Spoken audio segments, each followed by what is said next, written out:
Итак, супер хорошее средство от кашля. Придумали его мусульмане. Называется рахик.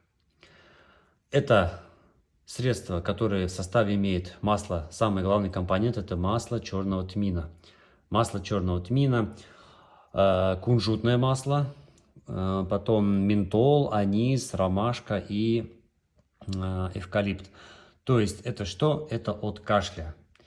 Никакая аптека не нужна, никакие дорогостоящие средства тоже не нужны. Самое проверенное в стеклянной таре, никакого пластика.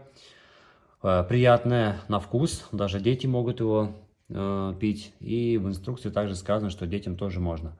От кашля, от астмы, бессонница, томляемость, то есть все, что вот с чем сталкивается человек зимой. Вот.